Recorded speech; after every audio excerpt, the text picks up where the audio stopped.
It has finally happened. We have finally gotten a release window for the next Fire Emblem game, Fortune's Weave. And this announcement has truly healed me and that direct. But because I am a Fire Emblem dork who has played all the other games, I wanted to go through my expectations for this new game as well as what features they should take or revive from other games in the series. But largely I'll be happy with the game except for the fact that it will probably be priced at $80, which makes this video a bit of a coping session for my hopes and dreams. Because if they're going to do that, let's face it, they're going to need to add a lot of features to justify that price. Anyways, let's get started with the first game and the most obvious starting point. Starting with Three Houses is easily the best place because this game seems to be somewhat of a sequel, potentially, if the rumors are true, to its Switch 1 counterpart. But while I did like Three Houses, and there are definitely some things that I hope Fortune's Weave steals, I don't want it to be a simple repainted sequel, as we already know that there will be a lot in common with Three Houses, especially based off that trailer, like the art style, formations, some relic weapons, and even Sothis. And the first thing I think they'll probably take is the hub world, which we do see our generic male character named Kai running around a city, which does look but like a hub world to me. So I think this is kind of a given, but I do think they need to spice it up a little bit in this next game. I don't want it to be a place for us to just do push-ups and farm a little bit. Make it a place that's more engaging, and as I got pretty burned out on the hub world on my repeat playthroughs of Three Houses.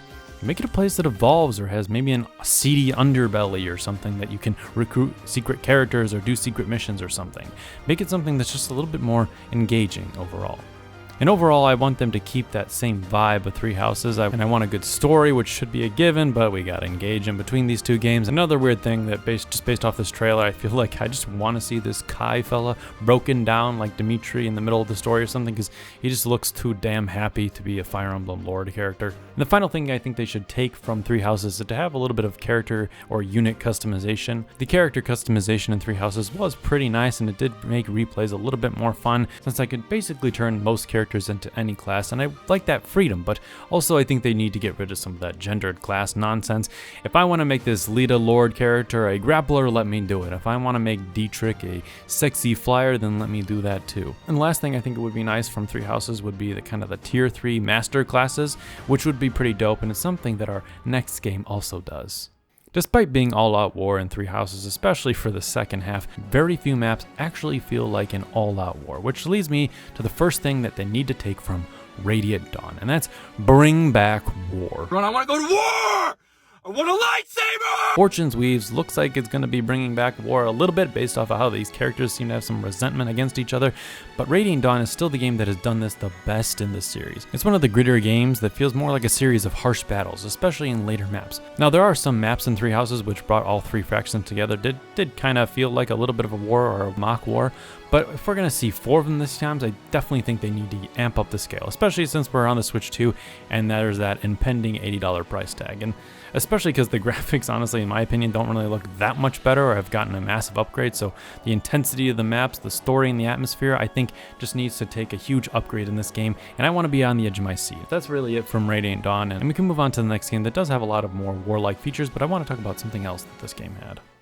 FE4, or Genealogy of the Holy War, is known for its large-scale map with excruciatingly long enemy faces. Don't bring that back. But what it's also known for is its 2-act structure with a time skip. Now, Three Houses did something similar to this with its dedicated characters, but it was missing one thing that was child characters, and I know that some people are going to absolutely boo that idea, but it is something that I know a lot of people do like in this series, and I think Genealogy is the game that did it best, at least way better than Fates and Awakening, which did a lot of bullshit. The way it was done in Genealogy was just so much more grounded, and it also greatly improves replay value. Something that Three Houses really struggles with after beating all the main routes once, as nothing really brought me back. But to play the game with a whole new set of characters in the second half would just drastically improve that. Overall, Genealogy of the Holy War story is just pretty dark. It also would be nice if they went back to more of an M-rated storyline. I mean, Three Houses did get pretty dark, but Engage got nowhere near that, and FE4 is the shining example of the series going to those extra lengths. But speaking of games that were different and had good stories, Shadows of Valentia, or even FE2 Gaiden, are definitely considered the black sheep of the franchise, and one of the ways they do this is being a little bit more RPG-like. And what I mean by that is all the little towns that you can explore in the game.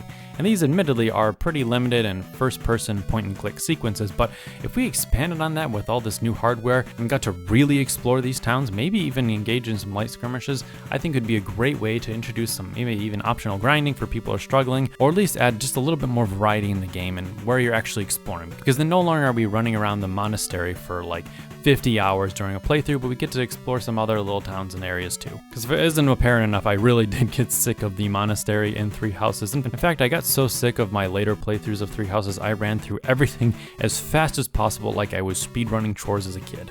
So I think some way of bringing more areas, even if they're optional, would be nice, as this is supposed to be a big budget title. So I really do think they need to expand on this game a little bit. Otherwise, we're going to get complaints in this game that it's too similar or just not enough game. But they could also bring back the 3DS price tag, about $40, which is, let's face it, that's probably the most unrealistic thing I've said this entire video. But a boy can dream. Another thing a lad can dream about is bringing back anything from Thracia 776, especially the capture mechanic, which is one of my favorite mechanics in that game.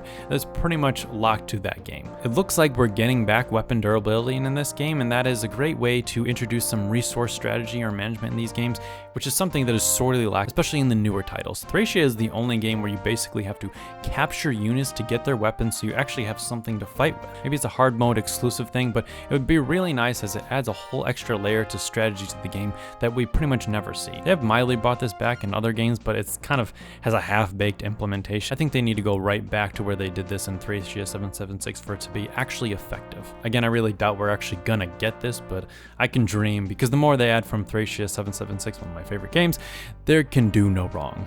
It'd also just be nice to have some solid early game maps like Thracia, which has some of the best early game maps in the entirety of Fire Emblem, at least in my opinion, as I think the past 2 games have had some really shitty early game maps that just don't keep you engaged with the game early on. It ends up becoming a little bit of a slow crawl, and I want to be engaged from the very first minute.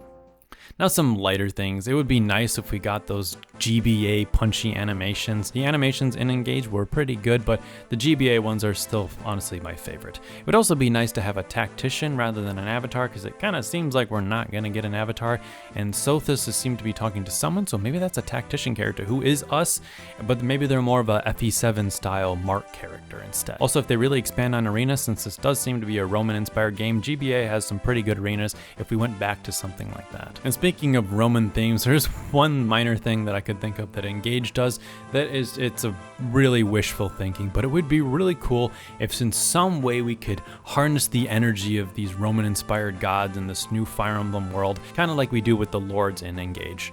This one's definitely a fantasy right up there with $40 games, but it would be interesting if I have been playing a lot of Hades too, so maybe that's just why I'm bringing this up, but I think it would be something that would add a really nice engaging system in this game. It's probably one of the best things that Fire Emblem Engage did do. Maybe it's just for that game, but if they brought it back some way, it would be pretty cool, I think. It'd also be a cool way to have some more engaging bosses that are not just like fat 20 tile wide enemy monster units or something, because that really kind of gets old after a while. And some sort of godlike final boss in every map could be much more interesting.